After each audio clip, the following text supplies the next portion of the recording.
Hi students, welcome to this quick tutorial on how to turn a doodle into a design.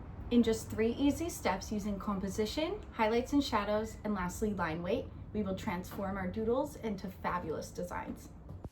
So here are my doodles. I'm going to select one for my drawing.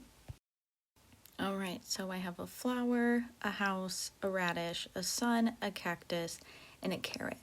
I think I'm going to go with the radish for this project. Now I have my paper, pencil, and a ruler.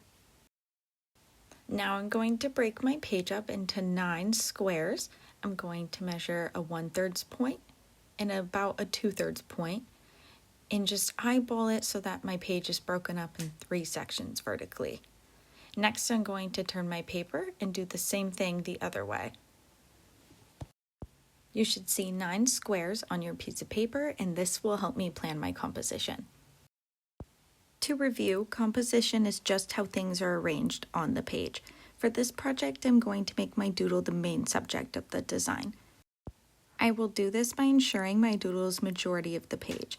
I'm drawing my radish to take up majority of the squares. I can use this to see how much of the page is really left. After this, use the negative space to add supporting elements to your design. In this case, I chose some more leaves. All right, now that we have that done, we're going to move on to highlights and shadows using color.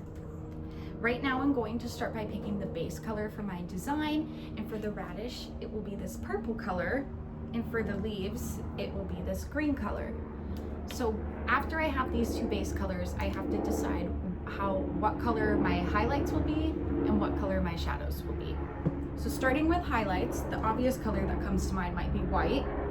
I'm also going to select a light purple, a light blue, and a light pink. These will have higher contrast against the purple than just white by itself. As well as for my shadows, I'm going to pick a maroon and a dark blue, as those will serve as deeper colors but not quite muddied like black or brown would be on purple. All right, when I approach my design, I like to look at it as major shapes with one color.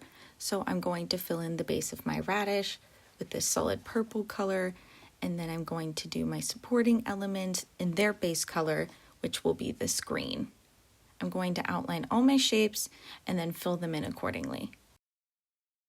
Now that I have my base colors laid down, I'm going to start by highlighting. I started with the light purple, and I'm going to add light coming from the left side of my page. Next, I decided to lay my white on top of it. Unfortunately, some yellow was mixed in there, but I decided to play along with it. Then I added my red on the opposite side for my highlights where I want some of my shadows to be. And for a mid-range between my highlight and shadow, I'm going to add my light pink. Do not fear if your highlights and shadows look random like mine, because we are going to go in with that base color again and start to blend them in.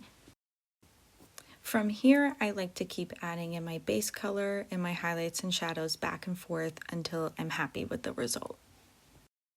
Then I repeated this process on my supportive elements with the leaves. I did yellow as the highlights on the side, and then I did the dark blues as a shadow. Now that I have my colored drawing, I'm going to add some lines to really emphasize focus areas and create overall more dimension to the piece. Line weight can be explained as the thickness of a line. The thicker the line, the more attention it grabs and the closer it will be to the foreground of your drawing. The thinner the line, however, it will fade into the background and show that that object is less center of attention. I will use these micron pens that come in different sizes to add different line weights to my drawing. This could impact depth, texture, and overall emotion of your design. Since I want my doodle to be the main subject of the page, I'm going to outline it in the thickest micron pen that I have to make it stand out. All the details I wanted to stand out on the page are now completed with the thicker pen, and now I'm going to add a few smaller details with this thin pen. These are smaller details I want to add to give my piece more dimension. All right, so let's review what we did to go from this to this. So first we used composition to make our doodle the subject of the page. Then we used different highlights and shadow colors to really emphasize certain areas of our image. And lastly, we added micron pens to really add some details and polish off our designs. Now you guys are ready to create your own. Good luck. We'll get one